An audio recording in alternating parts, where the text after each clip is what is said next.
illegally caused to person, body, mind, or reputation, called injury. These injuries are classified according to many classifications, but in short, injuries can be mechanical injury, injury can be thermal injury, injury can be radiation injury, injury can be because of the burns, injury can be because of road traffic accident, injury can be because of the plane accident, train accident, to the pedestrian, to the occupants of the car, to the driver who's driving the car. There are industrial accidents, there are house accidents, so many type of accidents take place and the person suffers injury. To cut short, we have discussed about the mechanical injury, the injury produced by the mechanical means coming under mechanical injury. And the mechanical injuries are classified into two. One is called closed wounds, other is called open wounds. The closed wounds, we have contusions and bruises and abrasions and grazes. In open wounds, we have lacerated wound, we have incised wound, we have stab wound, we have firearm injuries. The contusions and bruises, they were extravasation of blood from the capillaries due to the brain trauma. It is an extravasation of blood from the capillaries due to the brain trauma. And it is a type of a closed wound. The medico-legal importance was you can assess the weapon used, you can assess the time since injury, etc., etc. Abrasions was any discontinuity into the superficial epithelium of the skin was called as an abrasion. When a smaller article is taken across big size of the skin was abrasion. When a smaller size of the skin comes in contact with the big size of the rough object, usually creates a graze. The medico-legal importance is it tells you about the weapon used, it tells you about signs of resistance, it tells you about maybe it is a secondary impact injury, it tells you about the direction of the injury, it tells you about time since injury, and we have discussed about the dating of the wound according to the color change, according to the healing process, according to the conversion of hemoglobin into hemoglobin, hemosiderin, and the bilirubin. In open wounds, we have lacerated wound which is being produced by hardened blunt weapon, and hardened blunt weapon is being used. The injury will be broken, will not be neat and clean cut. When the injury is broken and the skin is being hit with the force, then there will be split laceration, there will be tear, there will be evolution, there will be overstretching, and the margins are irregular, torn, inverted, hair capillaries are broken, contamination is there, bruising is all around. Incised wound is being produced, excuse me, incised wound is being produced by sharp cutting weapon, maybe light cutting weapon, maybe heavy cutting weapon, maybe is one side edge sharp edge, once or both sides sharp edge like a knife or a dagger, and which will create an impression like maybe a triangle shape, or maybe it will be a spindle shape that was a wedge shape, or this with the dagger, a spindle shape injury will be there. The margins are neat and clean cut, everted outside, and the breadth is more than the size of the weapon. No contamination there, no bruising all around. This is a feature of an incised wound. Incised wound, on few of the places where there is a loose skin, like a scrotum, like an axilla, it creates an impression that lacerated wound has been produced, but basically it is the incised wound. And The light-cutting weapons are being used for suicidal reasons, for friendly wound, for contract wounds, or maybe few other terminologies are there. There is one of the thing called suicidal injury, and suicidal you will decide depending on the site, on the cadaveric spasm, and most of the time it is on the wrist for blackmailing reason. Multiple tentative cuts are there, and the tailing is present, and one deep cut is there. I gave you example of suicidal cutthroat. Stab wound, it is with any pointed weapon. When a pointed sharp weapon like a screwdriver is being taken across the body and it will go inside, it will make death will be more than the size of the weapon, penetrating injury will be there, and when you will take it out, margins will be averted, injury is smaller than the size of the weapon because of the elasticity, etc. And when it is through and through, it is called perforating injury. This is stab wound. The fourth kind of injury is a firearm injury. You know, firearm, it is basically a gun which is being used. Maybe a small gun, maybe large gun, but it's not like this. Person is being hit by a bullet, but it's not like this. Calling live cartridges a bullet is a blunder. Because when you come and sometime you will have a chance of coming to DMC, come and visit our museum at DMC, or come and visit our museum at DIMC. We have a number of weapons, and the weapons which has been kept over there, they are being used these days. All kind of weapons we have, rifles, assault rifles, shotguns, pistols, all kind of weapons are there. And recently we have received some of the firearm weapons in our DMC museum as well, which is, you know, which will show you all kind of weapons over there. Basically firearm. Now the last type of injury will be produced by the firearm injury. The firearm, basically, it will create an injury that will be wound of entry and wound of exit. When a person is being fired from effective range, from total range, from point blank range, whatever, if he is being hit from an effective range, then the wound of entry will be there, wound of exit will be there. Wound of entry where bullet has entered, and wound of exit where bullet has left the body. When you make a straight line, you will come to know the pathway of the bullet. You can well decide on a postmortem table that the bullet wound of entry was on such and such side, wound of exit was on such and such side. And if the wound of entry is there, wound of exit is not there, that means the bullet is all in the body, has lodged in the body and it's lying in the body. And you will go for you know, a scan or an X-ray, and you try to find out where the bullet is basically. If you will not go for digital autopsy, if you will not take an X-ray, or you will not take a CT, you know, you will not come to know, you will keep on looking for the bullet in the body. You won't be able to find the bullet because maybe the bullet got deflected by hitting the left iliac fossa, went into the right clavicular area, or maybe scapular area. So from left it has deflected and gone in the. This is called ricocheting of the bullet. When bullet it changes its pathway, it changes its pathway because of some reason. So that is called ricocheting of the bullet. When the bullet is being fired from a firearm, I'm coming to firearm. I'm coming back. I'm trying to make you understand.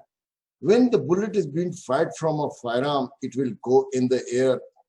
When it will go in the air, it will be on its axis, head will be on its axis, and tail will be moving somewhat like this. This is called tail wag. This is cutting the air, and this head is on its axis, it is going to hit the target very accurately in fraction of seconds. Nobody can change the position. In fraction of seconds, this bullet will hit the target and the person will die because of that. When you connect the wound of entry, wound of exit, you know the pathway of the bullet. When you enter inside, you come to know that it has entered from the left lung and gone into the, or from heart, it has gone to the right lung and has taken an exit. If the wound of entry is there, that means the bullet is inside the body. And if the bullet is inside the body, you have to recover the body, the bullet and from the body, and you have to save it and keep it for sending for the chemical analysis to the examiner, to the ballistic specialist. A person who's expert to the firearm is called ballistic specialist. But being a doctor on that day, I told you, you are the one who's going to decide what kind of an injury it is, what kind of a weapon has been used, how much time has passed since he has got this injury, and what will be the punishment according to the Qisas and Diyat ordinance in case of that injury. And I gave you example of Shajja, injury of head and face, Khafifa, Mudiya, Hashima, Munakala, Amma, Damira, etc. And there is a different punishment for that. When you declare that this is Khafifa, everybody comes to know that this is the extent of the injury, this is the weapon, then this is the punishment for that, and that will be followed, later on. The expert to the firearm is called the firearm expert or ballistic expert or specialist. What is ballistics basically? The ballistics, it is the study of the bullet motion. When the bullet is being fired from the gun, when you put your finger on the trigger, when you pull the trigger, the firing pin will hit at the back, and the cartridge, which has automatically been loaded in the chamber, will be hit from the back in the middle, and in the middle there is a central firing area inside which there is an igniting powder, which is a sensitive powder, and inside that is a gunpowder. When you hit with the pin, this pin will hit the central firing area.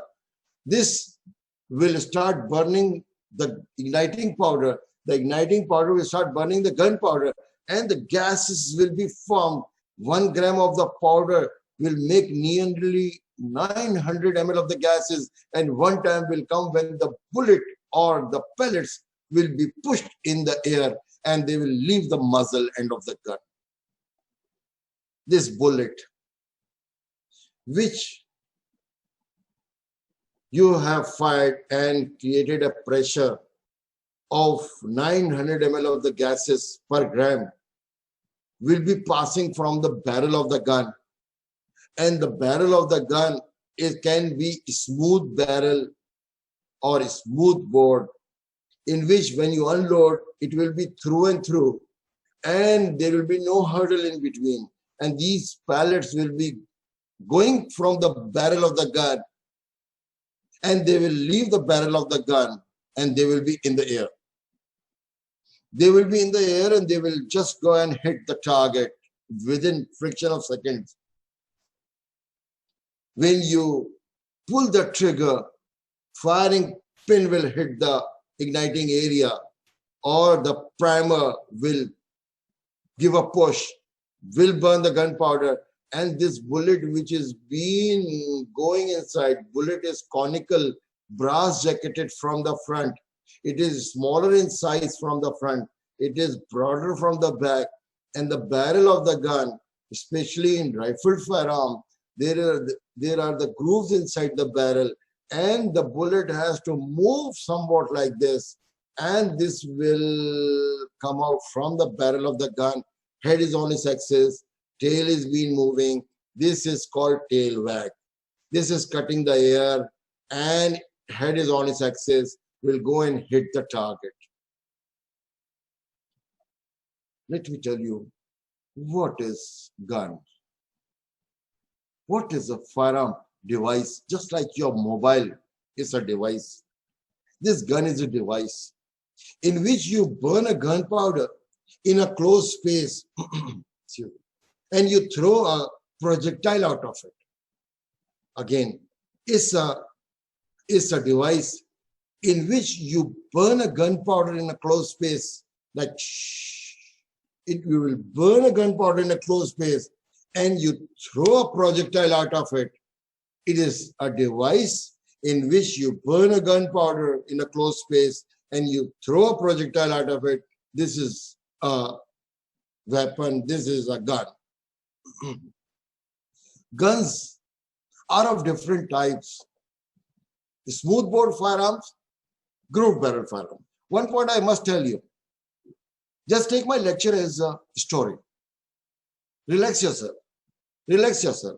You must have seen guns in a picture. You must have seen guns somewhere. You must have seen guns with guards.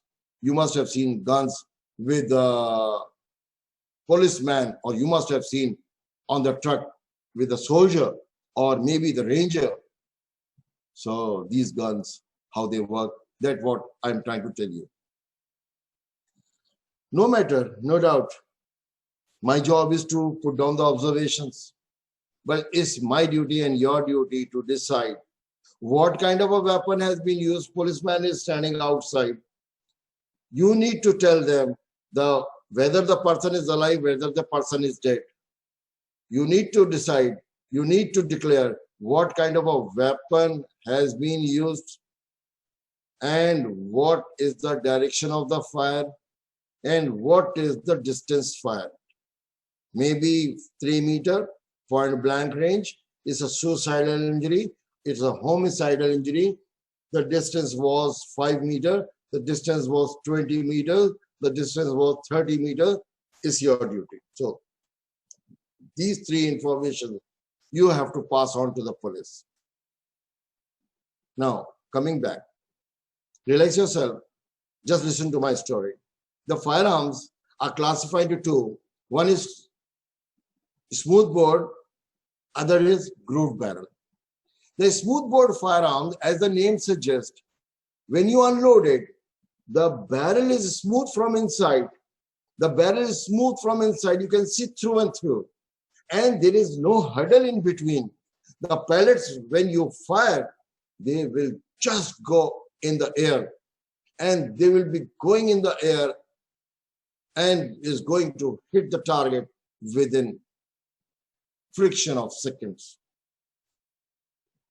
This is smoothbore firearm. The examples of the smoothbore firearms are shotgun, muskets. These shotguns are being used by these bodyguards, are being kept for the guards, are outside the banks, or these people, bodyguards, they are carrying this shotgun. Rather, they are the repeaters. Repeaters means maybe in old days there was a gun called as Dolani ki Banduk. You used to unload it, put 2 cartridges, then start firing again. In the meantime, obviously, it was an old gun, but these days there are cartridges inside. You fire once, twice, thrice. These shotguns are being used for hunting reasons. These shotguns are used for dispersing the mob because smoothbore firearms are there. The smoothbore firearms are being used for dispersing of the mob. Most of the time, wound of entry is there, wound of exit is lamochut. The wound of entry is present, wound of exit is not present. Because the pressure is less in this firearm. And in the smoothbore firearm, we put some cartridge in it. And I told you in the beginning that calling these live cartridges bullets is a blunder. You call them live cartridges of smoothbore firearm, live cartridges of grooved barrel firearm, or in simple word, live cartridges of a shotgun. live cartridges of a rifle or a revolver. There is a number, there is a specification to it. Just like you have a car. When you have a car, Honda Civic, Prosmatic, you go to the market to buy some spare part. You just give your specification, give me ring, a piston for the Honda Civic Prosmatic 1982 model, 1992 model, 2002 model. He will give you the big pistons or maybe rings for that particular car. Same way, when you go to the market to buy the cartridge, you just go and you say, give me 12-bore cartridge.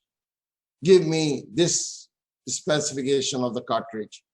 They will give you the cartridge. And when you get the cartridge can be, I'm talking about shotgun cartridge. The cartridge can be SG or LG. SG is a short globule and LG is a large globule. In this cartridge, I'll show you the picture. In this cartridge, there are multiple pellets inside. In this cartridge, there are multiple pellets inside. These days, we are having from Pakistan, from WA factory, and they are made up of a white plastic, and you can see how many pellets are there. Then there is, some partition that is a red. When there is a vacuum, below that there's a gunpowder, below that I'll show you just now. So these cartridges, when you buy from the market, when it is being fired, multiple pellets come out. When small pellets are there, you call it SG. And when large pellets are there, you call it LG, large globule. When you want to go for hunting for a big animal, you take LG, large globule. And large globule, as the name suggests, and as you have a common sense, that maybe 8, 10, 12 big size pellets will be accommodated inside. And short globule, multiple small pellets, when you will go for hunting for birds and partridges and all these things, you will take a SG. And small pellets will be coming in that, and maybe 120 pellets, 240 pellets, like this. When you just look at the top, there is 2 written or 4 written on the cardboard. That is a WAD, overshot WAD. It's written 2. That means 120 pellets are there. If it is written 4, more than 240 pellets are there, etc., etc. In case of a rifled firearm, on right side, we have a rifled firearm. The rifled firearm, when you fire a bullet or a cartridge, when you push a trigger, the pin will hit. One bullet will come out at one time from the barrel. In shotgun, multiple pellets came out because the cartridge was having multiple pellets. In a smoothbore firearm, but in group barrel firearm, one bullet is going to come out at one time. In fraction of second, thousands of rounds will come out, and the magazine is full of cartridges, and one bullet is going to come out. Bullet can be of 0.32 bullet can be 0.38 bullet can be of different specification. Bullet is made up of either a hard lead, or maybe it is brass jacketed bullet, or maybe conical brass jacketed bullets are there. So one bullet is going to come out at one time. But in this groove barrel firearms, in rifled firearm, in assault rifles, one bullet is going to come out, and the barrel is not smooth from inside. It is having a grooves, and it will come out from the barrel. So the firearm are classified to smoothbore and the groove barrel. Firearm, I told you what is, it is a device. When this bullet, which is the front portion of the cartridge, will go in the barrel, will be pushed out with a force out of the barrel, and will travel in the air and will hit the target. The study of the bullet is called ballistics.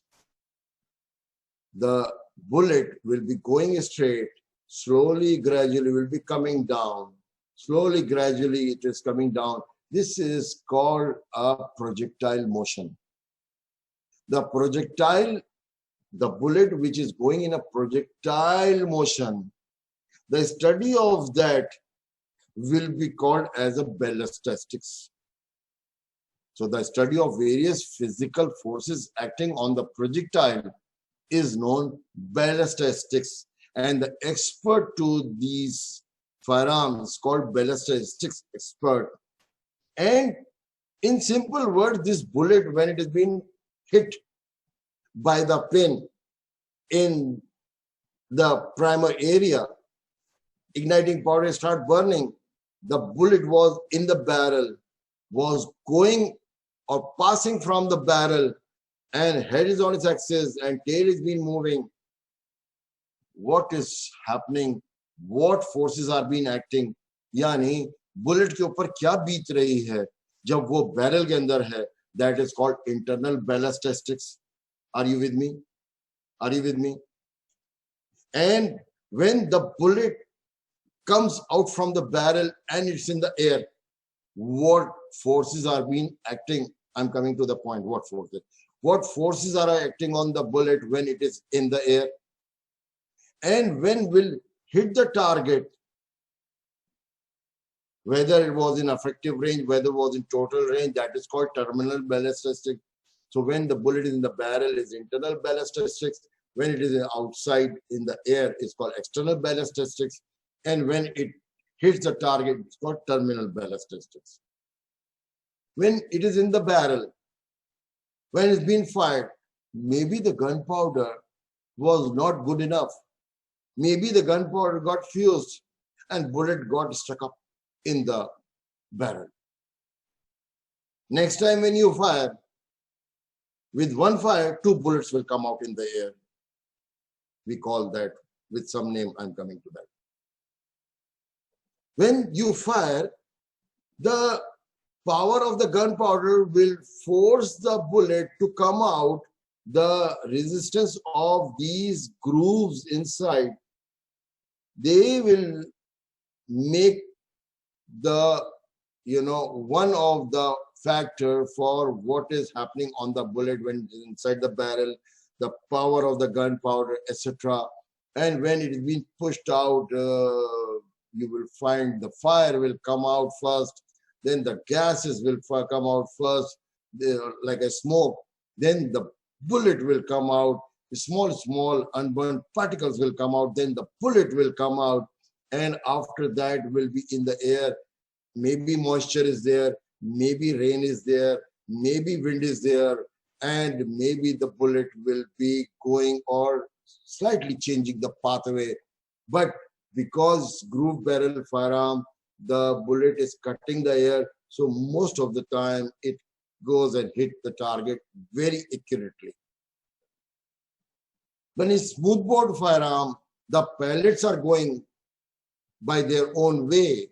They are not cutting the air.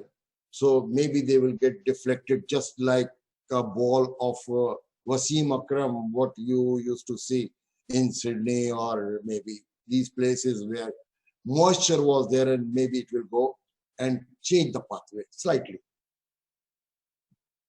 So the type ballistics is the study of the projectile, and the projectile is the bullet, and the bullet when it is inside the barrel, it's called internal ballistics. When it is outside the barrel, it's called external ballistics. When it hits the target, maybe it hits on the overcoat, maybe it hits on some bony region, maybe it's away, far away, it's a total range. What, or the power of the gunpowder, this will be called as a terminal ballistics. I hope you are with me. So internal ballistics, forces acting, external ballistics acting on outside when it is outside the barrel, and terminal ballistics when it hits the target. Firearm weapon, I told you that it is a device in which you burn a gunpowder in a closed space and you throw a projectile out of it. Maybe pellets will come out, maybe one of the bullet will come out. classification of the firearm. I told you there are smoothbore firearm, there are grooved barrel firearm. There is one in a smoothbore firearm. We have shotguns, we have the muskets. These muskets were used in old days by railway police to disperse the mob. But in simple word, this shotgun, the multiple pellets, they come out at one time when you fire from the gun. Multiple pellets, they come out, maybe 50, maybe 100, maybe 120, maybe 240 pellets will come out and will go and hit the target. And when you will look at the body will be full of multiple pellets. I'll show you the picture, multiple pellets over the body. And this will show you that it has been fired from a smoothbore firearm. And a smoothbore firearm, at the back of your mind, is that the barrel is smooth from inside. The groove barrel firearm. The groove barrel firearm, I told you that they are mostly automatic, semi-automatic. If you have a license, you will try to keep a pistol with you for your self-defense. And in a rifled firearms, all these having a rifling, and there is a groove in the barrel, and picture is there after this slide. And the grooves are there in the barrel, and the bullet has to move somewhat like this, and will come out from the barrel, will have a tail wag, and will be going. The thing I told you, that if the bullet, it changes its pathway, it deflects by hitting something, you call ricocheting of the bullet. So the groove barrel firearms are rifles, revolvers, pistols, and the simplest of all, when you were young boy, used to get a #1 air gun, #2 air gun, and in which you were putting a charra in it, and that pellet used to call a charra. And when you used to unload, and you put that charra over there and load it with the pressure of the air, it used to be fired.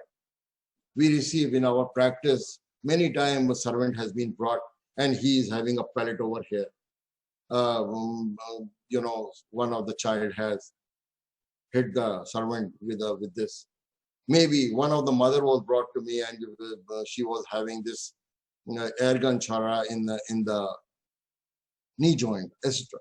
So the air guns or air pistols are being used for hobby reasons, being used by the children's, and the revolvers, pistols, and rifles are basically the groove barrel firearms.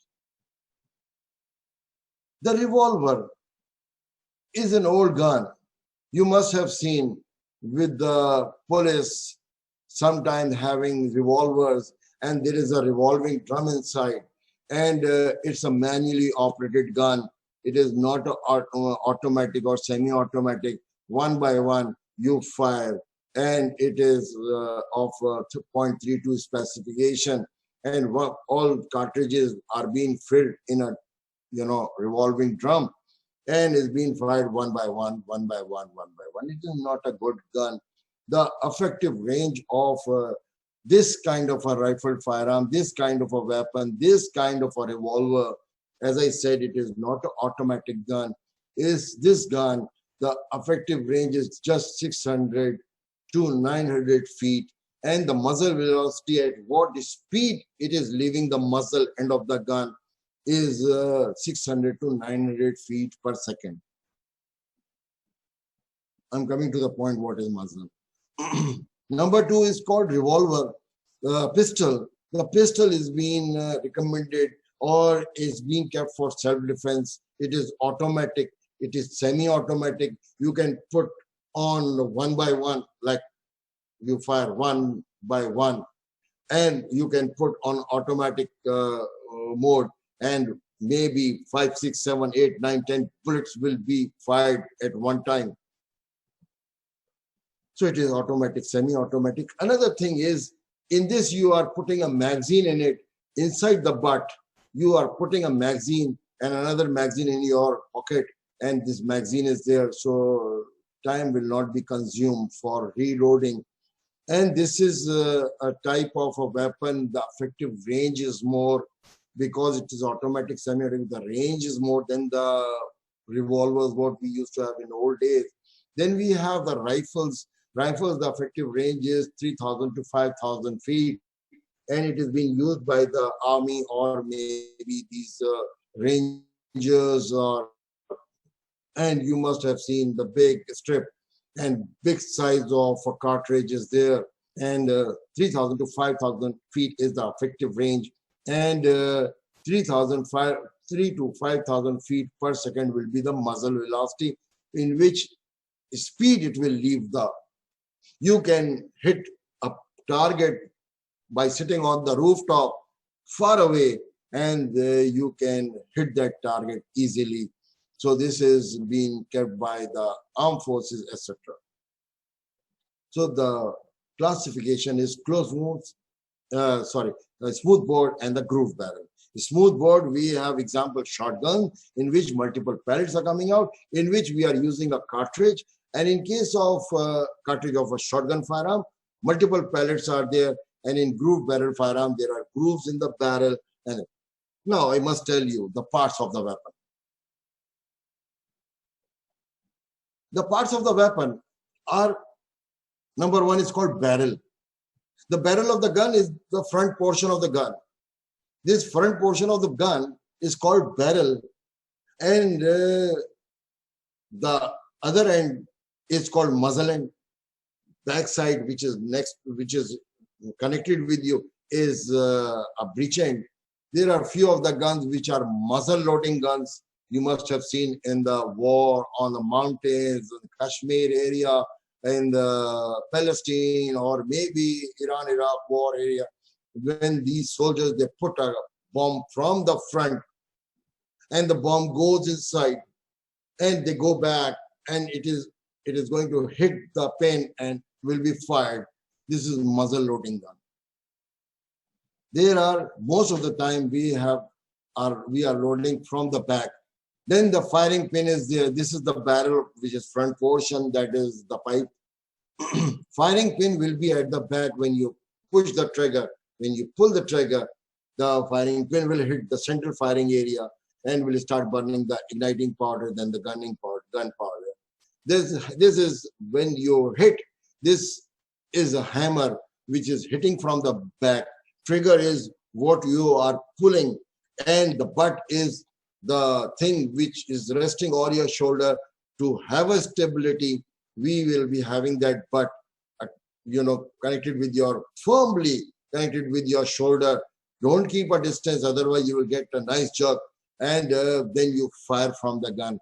And in case of a revolver or a pistol, it is in your hand. That is the butt area, and the magazine is which you just put inside the pistol, or maybe the Kalashnikov, you just put a magazine with it. These are the parts of this is barrel. This is called rifling. This is called grooving. And this rifling, you can see the barrel, in case of a smooth bore, in a groove barrel firearm, the rifling is being, and when the bullet is being passing from this, it has to move from all these grooves, and the higher sides is called lands, and it has to move in a rotational manner from the back, and it will get some kind of a marking over that. If a person has been killed, an accused has been caught, then the weapon will be recovered from the accused, and it will be sent to the ballistics expert, and will fire from that gun and will match this bullet with that bullet, that same kind of a weapon has been used or not. So the barrel is grooved from inside, and the bullet has to move somewhat like this. Now, the smoothbore firearm, as I said, the barrel is smooth from inside. And when you fire, the pellets will be going through that. Maybe 50, 100, 120, 240 pellets are passing.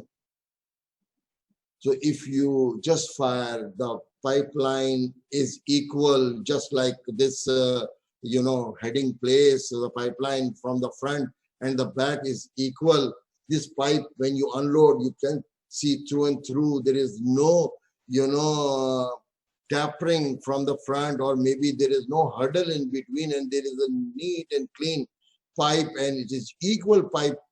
When the bullet pellets will pass from this will be called as an unchoked barrel. In old days, we used to call it unchoked barrel. But these days, we are creating choking inside it. The choking is somewhat, when you reduce the muzzle end of the gun, muzzle end is the front end, breech end is the back side. The muzzle end of the gun is being reduced slightly, quarter choked, half choked, semi-choked. I will not go in detail about it. If you try to study firearm, you can study firearm for whole 1 year. When we used to have annuals where we were teaching death chapter, these days online or in a class, we are teaching death chapter in 2 classes, maximum 3 classes.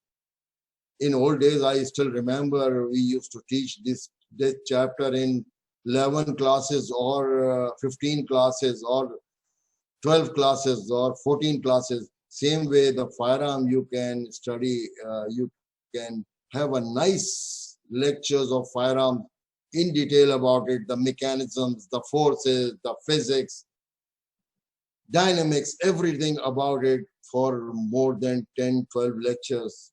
But obviously, I have to finish this in 1 lecture. I will not go in detail. Choking is when you reduce the muzzle end of the gun, is called choke. Semi-choke, half-choke, quarter-choke. When you are not making a choking, it is unchoked barrel. I give you example. When your mother is giving water to the plants in a garden, same time the PTCL bell rings, she leaves the pipe and goes inside. Everybody likes to play with the water, You will find the pipe is lying over there, water is coming, you will just get hold of it. You were trying to memorize your pharmacology or pathology or forensic. You were just walking and just reading that, trying to go for a rectification. So you will get hold of the pipe. When you are holding a pipe, same amount of water is coming from the back and same amount of the water is falling. You will just go and give water to the pots and these plants like this. Same amount of water is coming and same amount of water is falling. This is unchoked barrel. But when you will find your brother is passing from there, he is going to the gym, you will just press the muzzle end of the pipe. You will just press the muzzle end of the pipe and you will start hitting your brother and he will start shouting and you will be pressing that pipe. And when you are pressing that pipe, more amount of water is coming, less amount of water is being going with the force, and the accuracy will be increased and the distance fired will be increased. And even you find a lizard on the wall, you can hit that lizard very easily when you make the choking from the barrel. So the choking is when you reduce the muzzle end of the gun, is called choking. So this is known as choking. And when usually the breech end and muzzle end have the same diameter, it is unchoked barrel. And when it is being reduced from the front, it's called the choked barrel. These days we are having choked barrel guns. There's a full choke, half choke, quarter choke, and that is 40th of 1,000 parts or 20th of 1,000 of an inch, or maybe quarter choke, but don't go in detail about it. Just know, you should know the choke barrel and unchoked barrel. Improved cylinders are there as well. And Charles Law, now, as I said before, that the function of the groove is to impart a spin movement of the bullet passing through the barrel, and spin keeps the front end of the bullet in line. This is called tail wag. This is called tail wag, when head is on its axis and tail is being moving and cutting the air. It will go a long way and hit the target. This was about the choking. Now, same gun, that is a smoothbore firearm. You should know the bore of the gun. Bore is the internal diameter of the gun. Simply, the bore, when you go to the market to buy the cartridges, you just tell them, give me 12 bore gun cartridge. And because nobody knows you over here, and he will not be able to give you, you have to give them the specification. You are not living in a small town or a small village where everybody knows you and your father, but and your gun. But over here, nobody knows each other.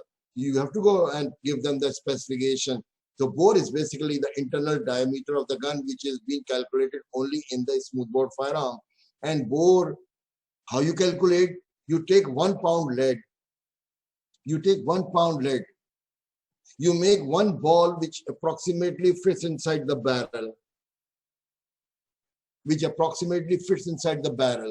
And remaining of the 1 pound lead, you will make the balls equal to that. As many balls will be made, as much will be the bore of the gun.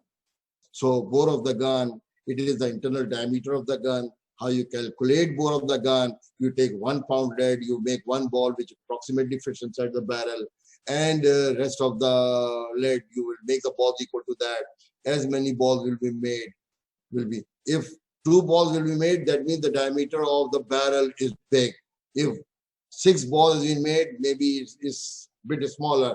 But when small pellets are being used, the barrel of the gun will be, the bore will be smaller, and 12 bore means 12 ball has been made from that. So this is how you calculate bore of the gun. The caliber or the gauge. In a smoothbore firearm, we call bore of the gun. In grooved barrel firearm, revolver, pistols, assault rifle, we call caliber of the gun. The caliber is when you make a cross section, you find grooves inside it. The distance between two grooves, or two lands is not even an inch. It is in decimals. So it is 0.22, 0.32, 0.38. This is the caliber of the gun, means the distance between two grooves is being calculated, and it is being called as the caliber of the gun. In grooved firearm, if we take a transverse section of the barrel, there are depressed areas, alternate raised areas.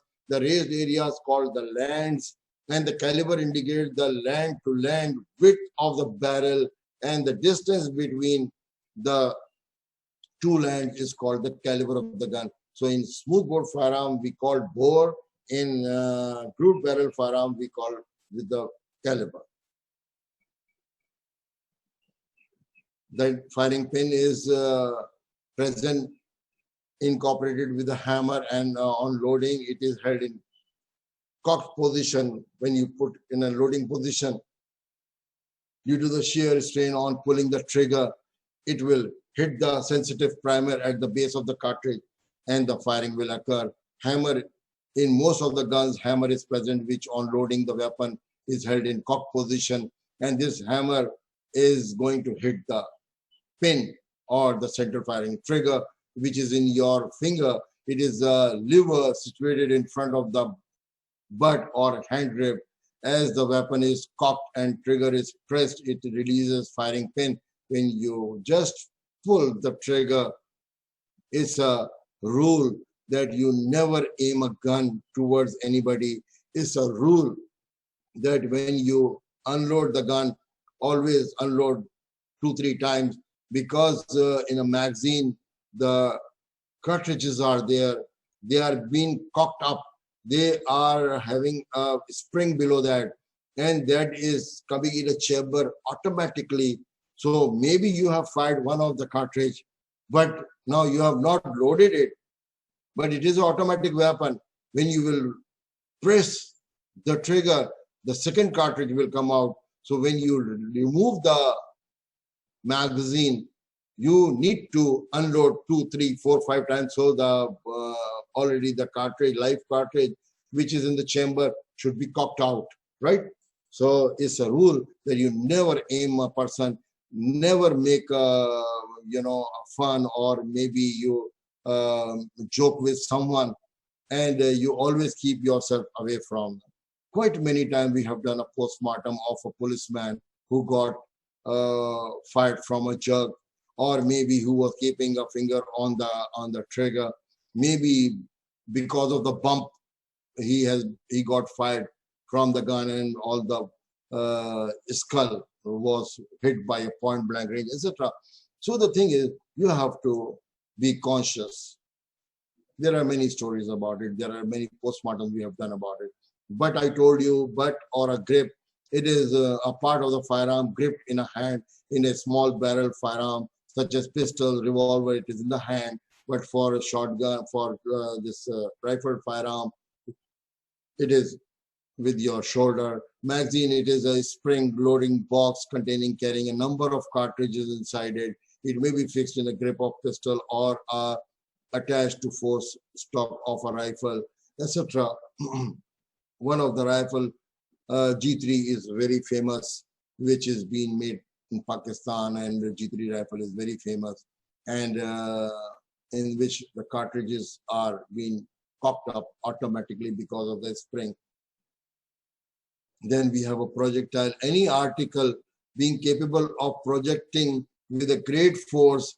I told you, the pellets, the cartridges, or the bullets, they are being fired from the gun, and they go in the air, and this is known as a projectile. And the study of the projectile is called ballistics.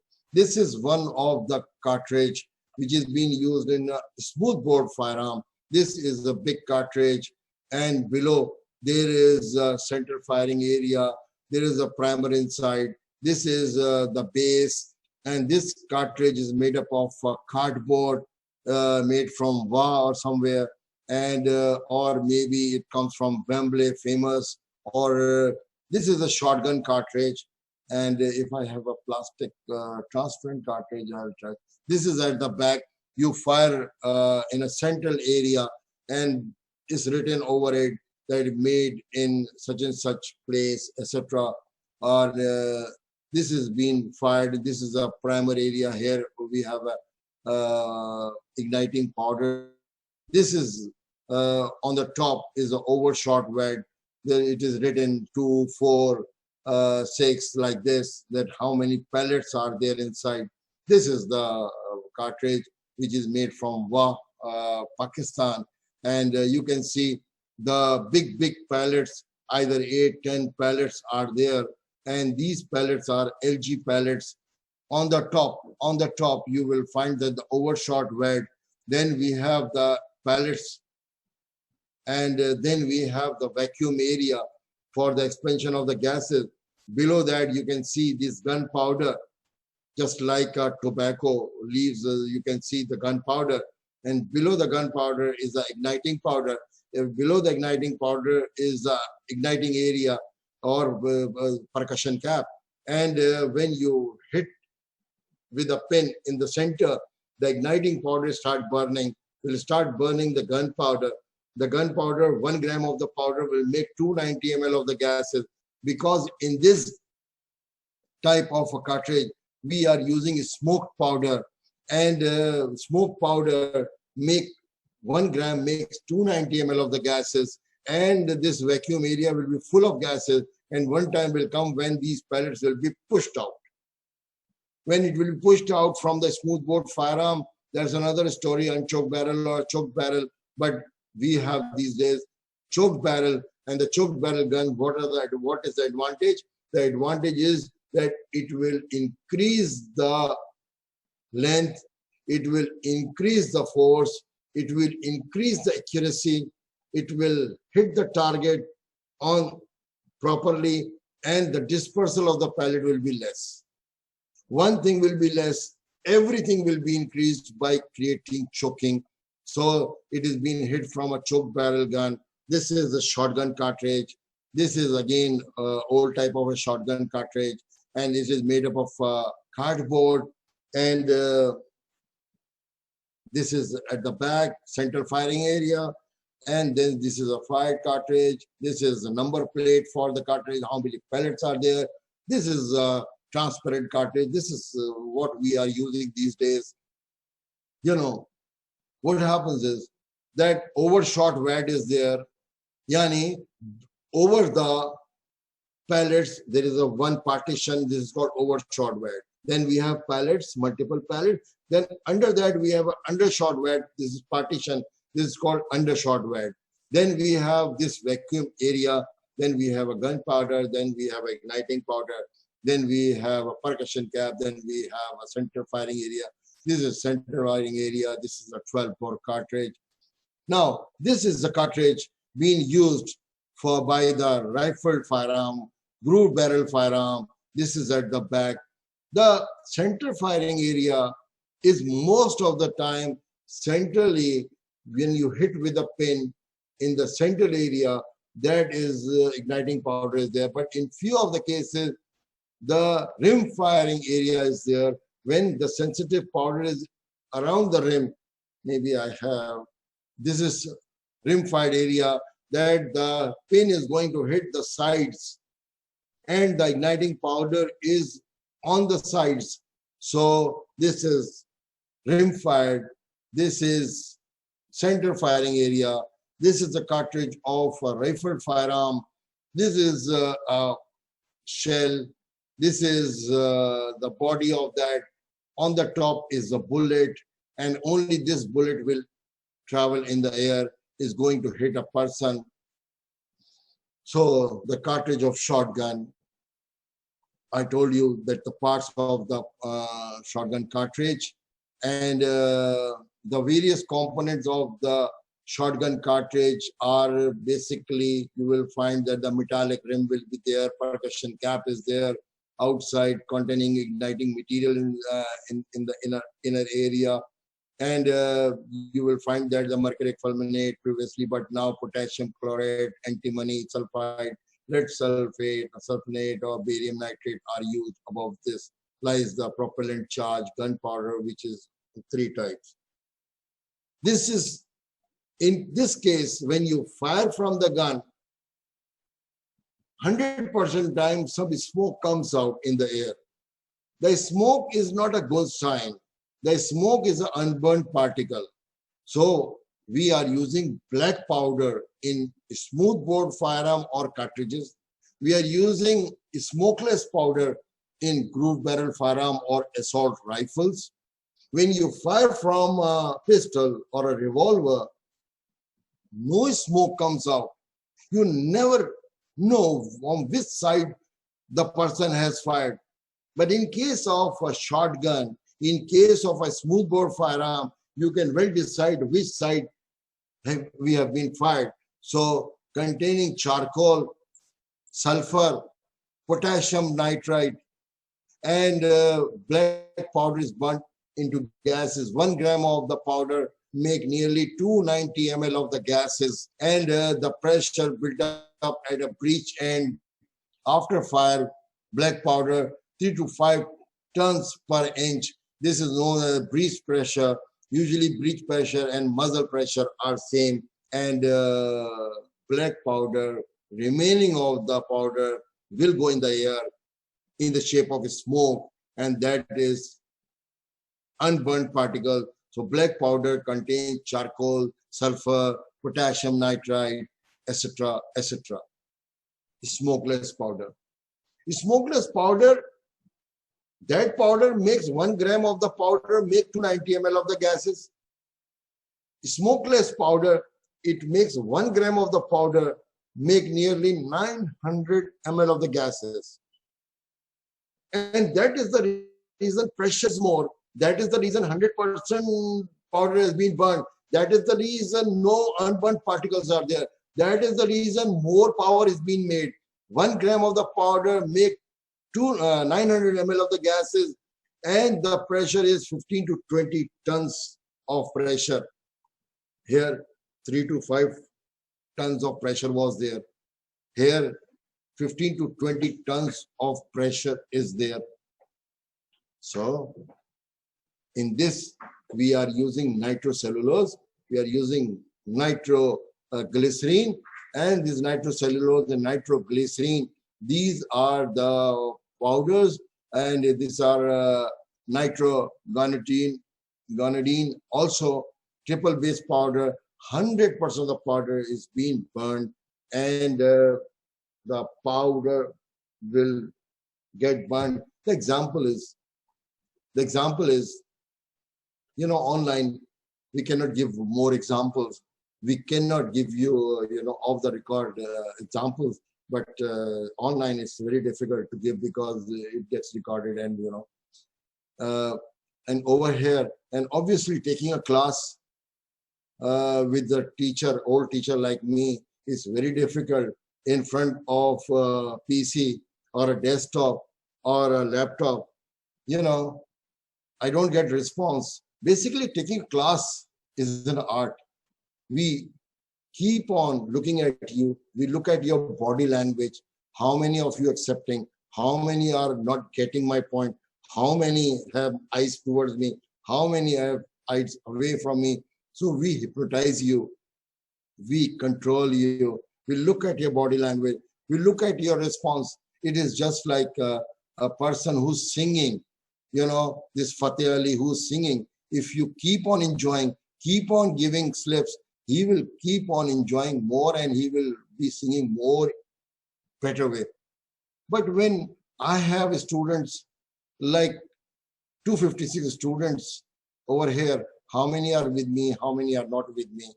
And I told you my previous lecture of the firearm, it is not acceptable by the females, basically, because they just close their mind. Coming back, the smokeless powder we are using in smoothbore firearm, we are having black powder. In groove barrel firearm or rifles, we are using smokeless powder, nitrocellulose, nitroglycerine, nitroguanidine are being used, and 100% powder is being burned, and it makes more power because it is burned easily. I was giving example of a Volkswagen of 1950 model. It will go in 5 liters, just 20 kilometers. And if you have a latest Honda or a Toyota, which has got an EFI engine, 100% powder has been used. No smoke will be coming out. It will go in 5 liters, maybe 80 kilometers. So this is the difference. The Volkswagen is giving the smoke, and unburned carbon particles are going out. In case of a latest car, EFI, electrical fuel injection type of engine is there. They are going to burn us each and every drop of the petrol, and no smoke comes out, goes for a longer distance. This is the difference between a smoothbore and the groove barrel.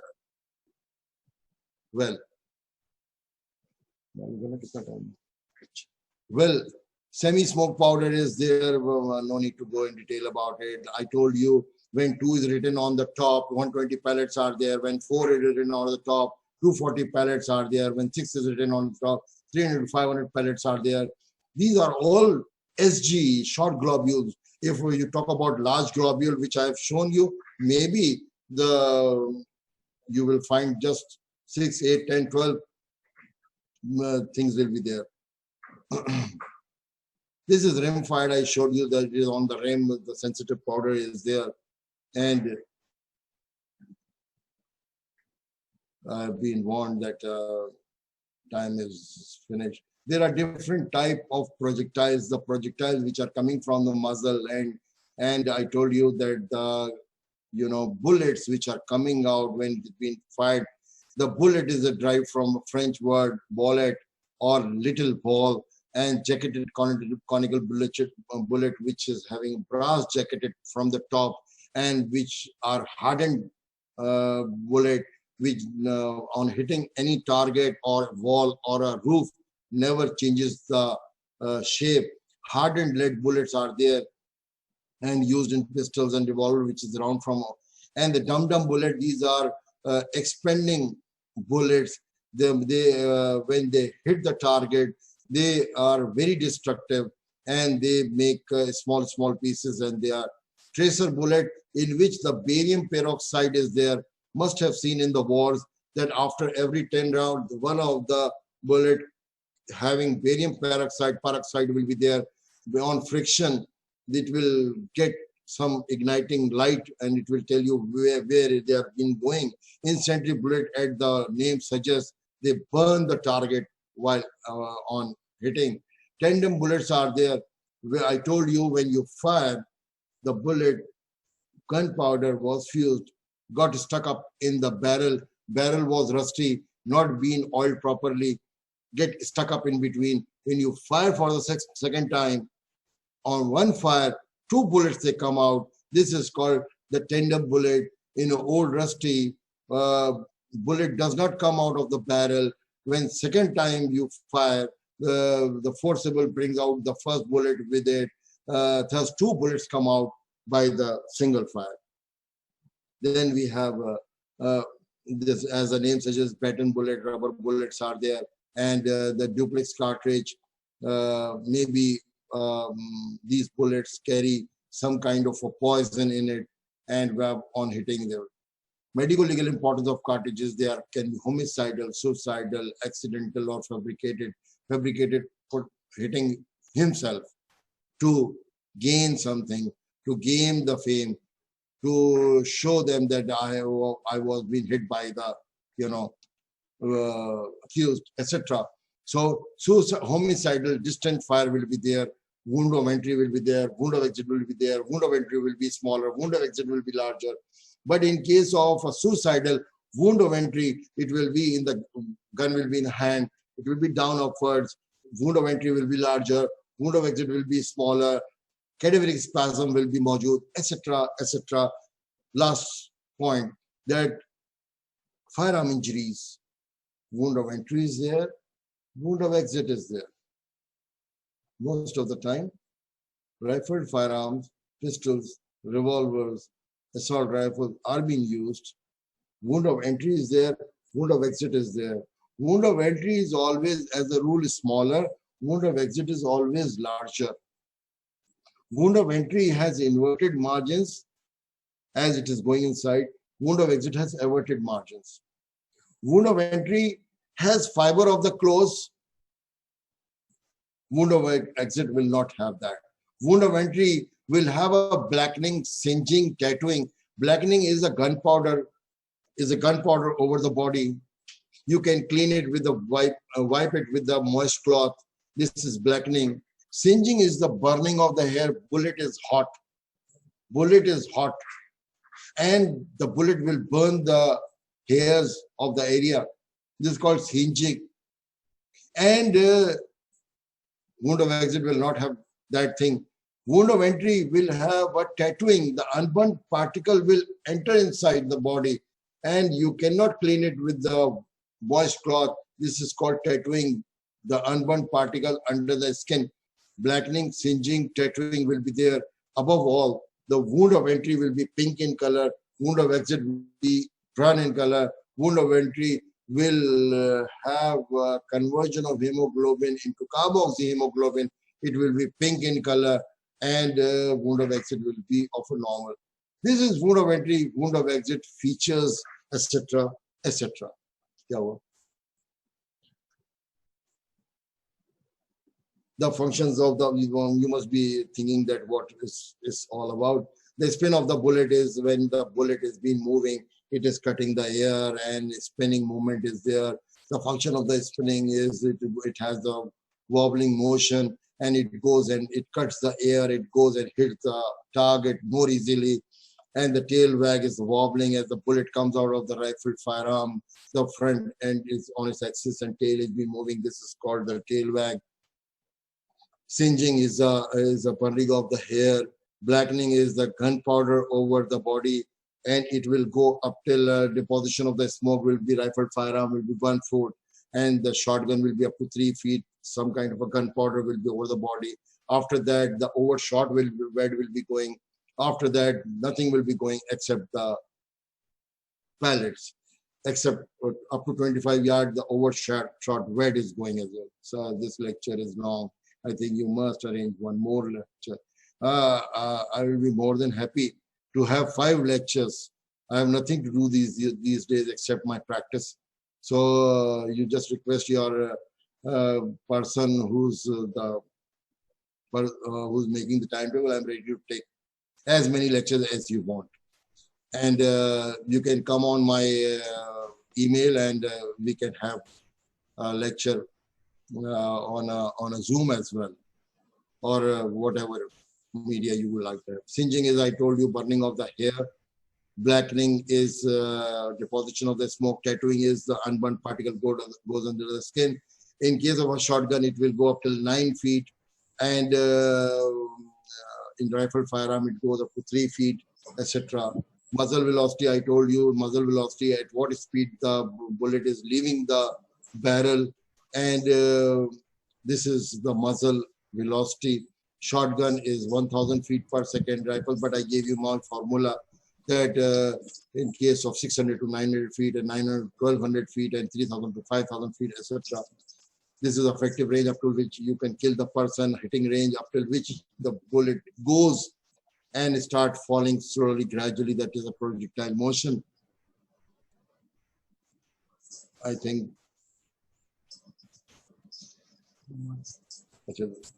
my coordinator, he is warning me the time is over. So this is effective range, this is hitting range. And this is the effective range up till you can kill the person, hitting range up till it goes. Where is the cardboard particles? I told you it goes up to 25 yards. And these are the characters of firearm, etc., etc. This is wound of exit, wound of entry. This is about, I told you, the fake or fabricated injury. Post-mortem examination, wound of entry will be there, wound of exit will be there. When you open, you will know the pathway of the bullet. You will declare that it is because of the hemorrhagic shock, because of the firearm injury, and hitting such and such part, etc., etc. Any question up to this mark? The only thing I got is we need to have more lectures. I'm ready to take as many lectures. You just come to my email mukarram.ali@uhs.edu.pk. We can arrange as many things you want. Example, won't tentative is okay, include. Yeah? Yes, I have given you the assignment, and assignment, it carries marks, and I keep on going through with the assignments, and we have floated assignment about the mechanical injury as well. Last date is 25th of this month, and after this I will just float the assignment for the firearms. We go through, all the department is reading your assignments, and we are trying to find out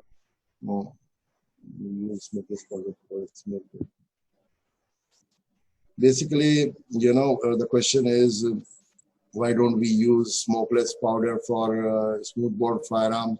I think you better research for it, and I'm not the ballistic expert. I am, you know, forensic expert basically. I just observe the injury, but in that case, because of the multiple pellets are being fired and the cartridge is bigger, and in case of a more groove barrel firearm, it is sealed, and the gunpowder, we are using nitrocellulose, nitroglycerin, it burns 100% accurately. So, but I have no answer why they are not using it for, but they have improved a smoothbore firearm by using the repeaters.